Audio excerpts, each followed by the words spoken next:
Hello everybody, welcome on into a brand new episode of Taste Test right here on youtube.com/Seannosaurus Rex. I'm Sean, and every Wednesday and Saturday you can watch me try the weird, the wonderful, and the limited edition.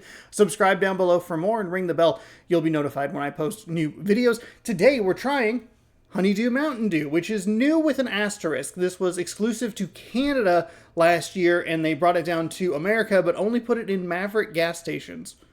So, yeah, a bit of a funky one here. I'm obviously excited to try it because I like Mountain Dew, and Honeydew is a little more on the melony side of things, and that's what I like when they add to the citrus flavor. How is it? We're going to find out. Like I said, it's available now. Today is, for context, July 16th. Am I reading that correctly? It might be July 18th. It's the yesterday to whatever today is, you know, if that makes sense. But this one I've kept an eye out for a little bit.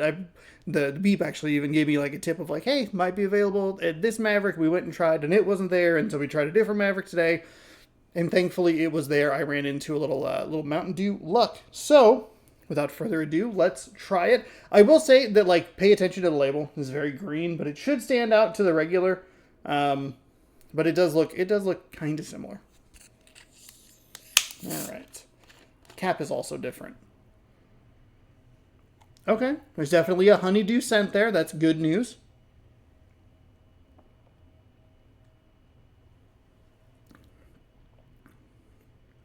That is a really well-balanced flavor profile.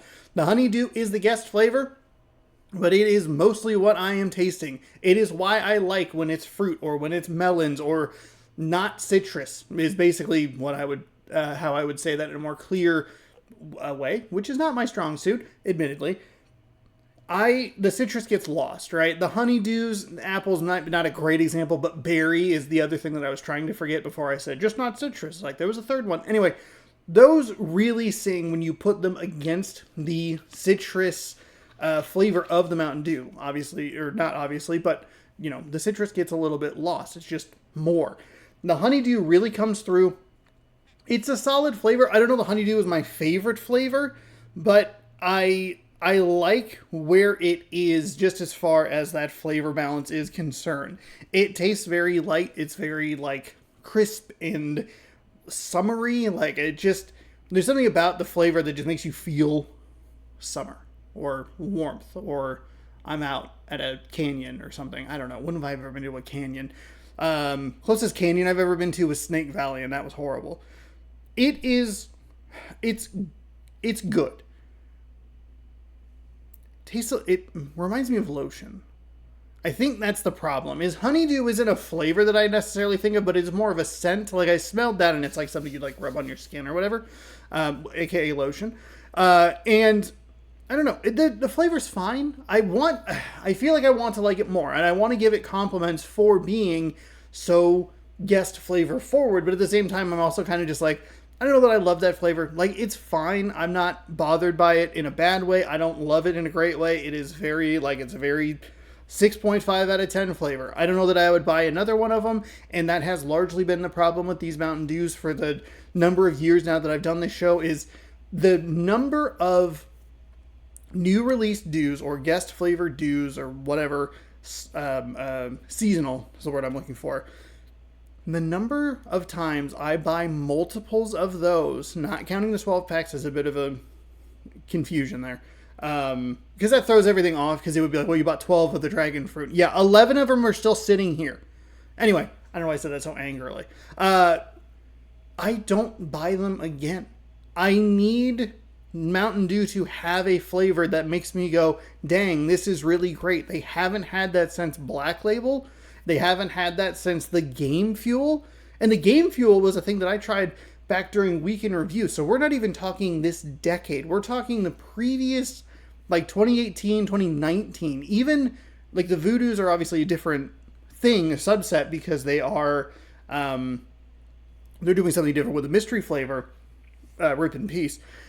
But it's just not, it's a good drink that I won't probably buy again. I will post this video, I will probably forget it exists, and I will move on. And I think that sucks, because I would love to have another Dew to throw in the rotation. Have something that is like, wow, this is going to overtake Baja Blast as the number one choice.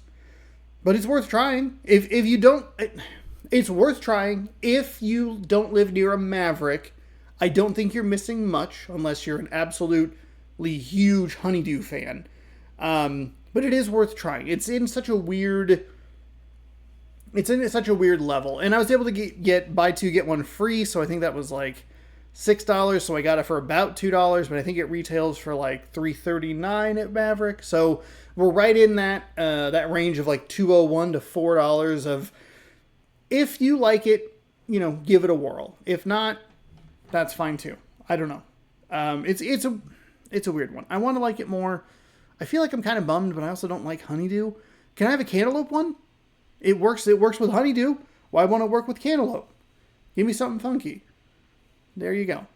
What did you think of the Mountain Dew Honeydew? Have you tried it? Will you try it? Let me know down in the comments below. And if you have a suggestion, what it is, where to find it, you might see it on a future episode of the show. The best way to watch that future episode of the show, bam, subscribe right here. Ring the bell down below. You'll be notified when I post new videos. Taste test playlist right here every Wednesday and Saturday. So check that out. Thank you so much for watching. Hopefully you enjoyed, and we'll catch you in the next one. As always, bon appetit.